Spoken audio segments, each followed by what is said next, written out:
Welcome to the Client Information screen. This is the first screen to begin to gather information to prepare your documents, and your first step to getting one of the highest quality trust packages available. Throughout this questionnaire, you will see boxes along the right side of the screen. If you ever want to mark an area of the questionnaire for a further follow-up, just click on the box to the right of that section to put a check mark in it, and we will be reminded to follow up on that area of the questionnaire. At the bottom of every screen is a notes box.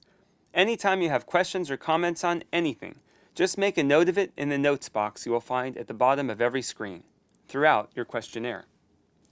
First, you should indicate whether your trust will be for one person or for two people by placing a check mark by single, one-person documents or joint, two-person documents. Generally, a married couple will get a joint trust, which is one trust that is for two people. A joint trust can hold the separate property of each spouse, as well as the couple's community property.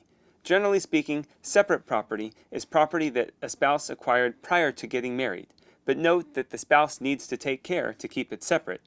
And community property is property that a married couple acquires during marriage. In certain circumstances, a married person could have a one-person trust for his or her separate property and a joint trust with the spouse for the couple's community property. If you are getting more than one trust, such as if you and your spouse are getting separate trusts to own your separate property, or if you would like to gather information to have trusts prepared for your parents or adult children, you will be able to create and access multiple questionnaires with a single login, your email and password. Simply log out and log back in with your email and password to add additional questionnaires to store your information for each trust.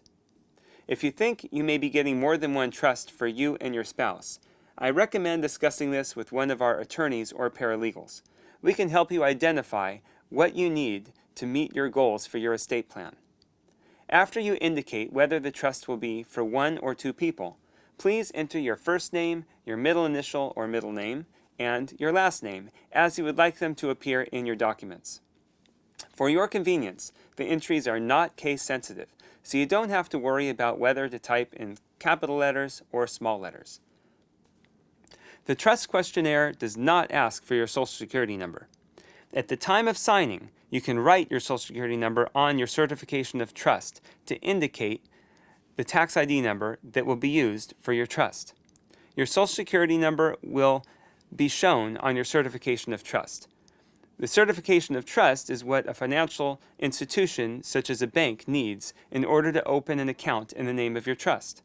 The financial institution needs to know what tax ID number to put on account opening forms. If you are married, the tax ID number for the trust can be the Social Security number of either spouse. The tax ID number for the portion of the trust holding a spouse's separate property can be that particular spouse's Social Security number. You can have a separate certification of trust for the community property portion and for each spouse's separate property portion. Next, enter your birthday, your address, and your phone number, and indicate which phone number is the best number at which to reach you. When you enter your email address, note that this will not change the email address associated with your account when you initially signed up.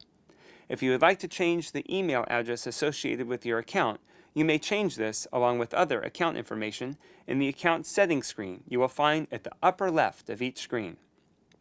If you need help adjusting your account settings, please call our office, and we will be happy to help you. In fact, if you have questions on anything regarding your estate plan or your trust questionnaire, just call us to help you get back on track. Now you enter information regarding your marital status. Then enter whether you are a U.S. citizen.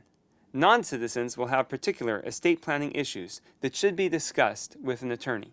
Just mark it here and we'll review to see if there are issues that should be addressed. Moving on, we have all of the same questions for the other person if you are getting a joint trust. Next, at the bottom of the screen is a box for you to make notes of any questions and comments you want to discuss with us. Finally, to save your answers, you must click the Save and Continue button. You will then be taken to the next screen. Remember that your information will not be saved unless you click the Save and Continue button to save your entries you just made on the current screen. Or click on any of the screens on the left if you wish to visit screens in a different order.